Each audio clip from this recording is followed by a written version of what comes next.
अस्सलामुअलैकुम subscriber family, a very warm welcome back to my YouTube channel.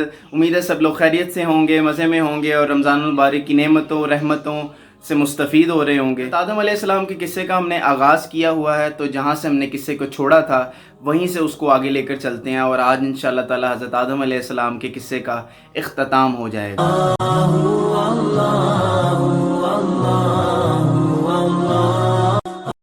चलते हैं अपने फर्स्ट सेगमेंट की तरफ, जिसका नाम है कससुल अंबिया।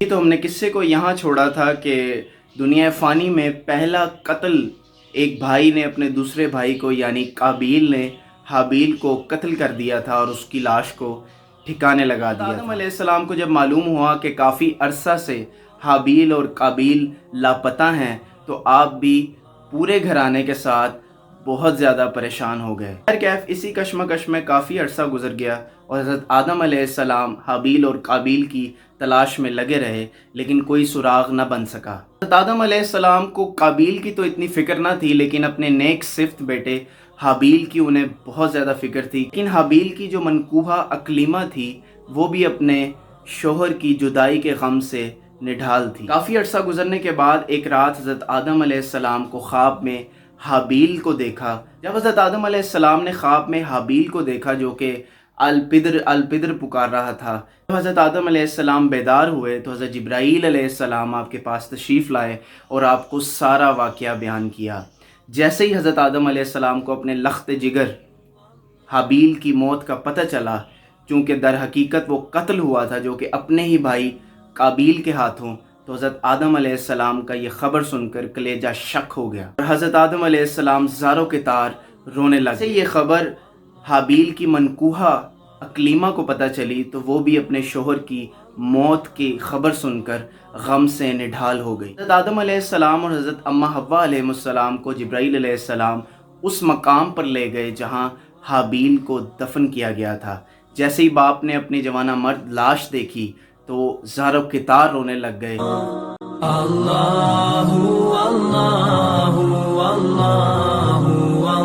अब काबील कहाँ था?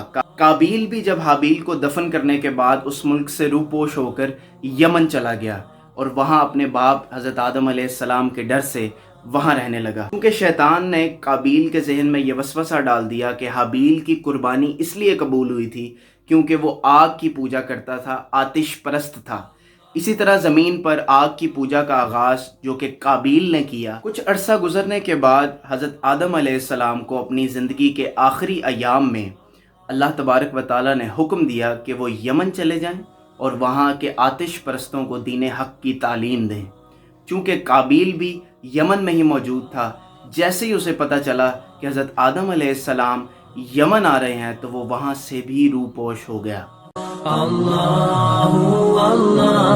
हज़रत आदम अलैहिस्सलाम की पूरी हयात मुबारका में उसके बाद काबील उनके रूबरू नहीं आया। हज़रत आदम अलैहिस्सलाम की हयात मुबारका तक आपकी कुल औलाद जो थी वो 120 बात रिवायात के मुताबिक है और बाज़ रिवायात के मुताबिक 140 है, जिसमें निस्फ लड़के और निस्फ ही लड़कियां थीं। एक दिन हज़रत आदम अलैहिस्सलाम ने अपनी तमाम औलाद को अपने पास तलब किया और सबको कहने लगे कि मुझे लगता है कि करीब ही में मैं दुनिया फ़ानी से कूच कर जाऊंगा और मैं सबको नसीहत करके जाता हूं कि मेरे बाद मेरा नाइब, मेरा सरबराह शीस होगा, हज़रत शीस अलैहिस्सलाम। और हज़रत शीस अलैहिस्सलाम की पैदाइश हाबील के कत्ल होने से 5 साल बाद हुई थी। आदम अलैहिस्सलाम की इस नसीहत पर तमाम बच्चों ने लब्बैक कहा और कहा कि हम हज़रत शीस अलैहिस्सलाम की हदायत पर मुकम्मल अमल करेंगे। नसीहत के साथ हज़रत आदम अलैहिस्सलाम ने अपने बच्चों से अलविदा ली और कुछ देर अपने रब की खुशू व खुजू में मसरूफ़ हो गए। इसी असना में आप अल्लाह तबारक व तआला की इबादत में मशगूल हो गए और इसी हालत में आपकी रूह इस दुनिया फ़ानी से परवाज़ कर गई।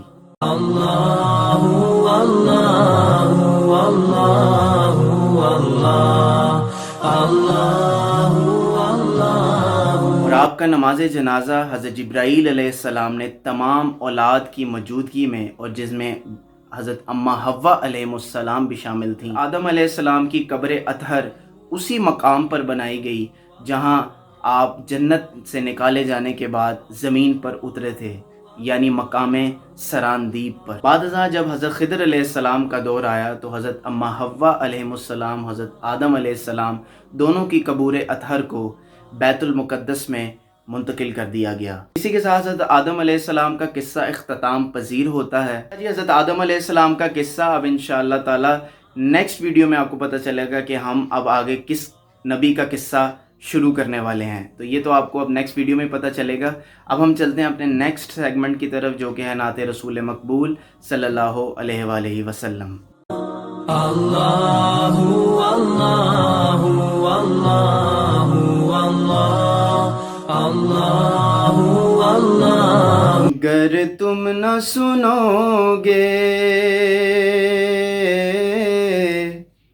تو میری کون سنے گا، گر تم نہ کرو گے تو کرم کون کرے گا، بھر دو جھولی میری سرکار مدینہ، بھر دو جھولی میری تاجدار مدینہ، لوٹ کر میں نہ جاؤں گا خالی، بھر دو جھولی میری سرکار مدینہ، بھر دو جھولی میری تاجدار مدینہ، لوٹ کر میں نہ جاؤں گا خالی، بھر دو جھولی میری یا محمد، لوٹ کر میں نہ جاؤں گا خالی، کچھ نواسوں کا صدقہ عطا ہو، کچھ نواسوں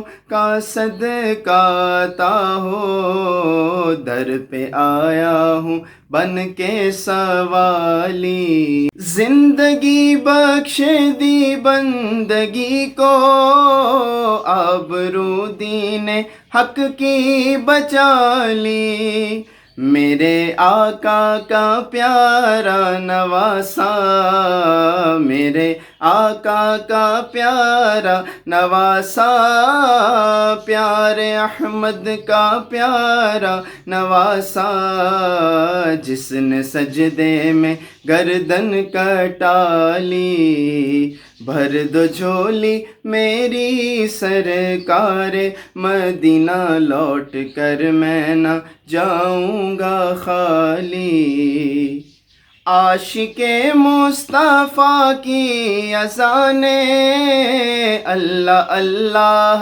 کتنا اثر تھا، عاشق مصطفیٰ کی اذانیں اللہ اللہ کتنا اثر تھا، عرش والے بھی سنتے تھے جس کو، کیا اذان تھی اذان بلالی، بھر دو جھولی میری سرکار مدینہ، لوٹ کر میں نہ جاؤں گا خالی،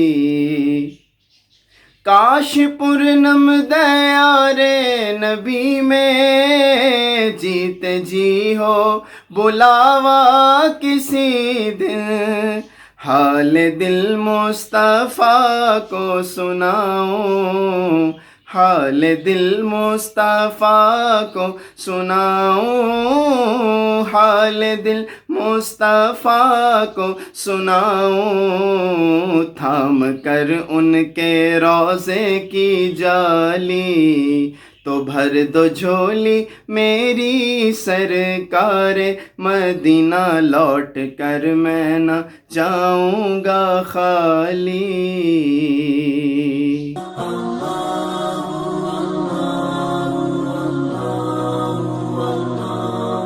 اللہ اللہ اللہ اللہ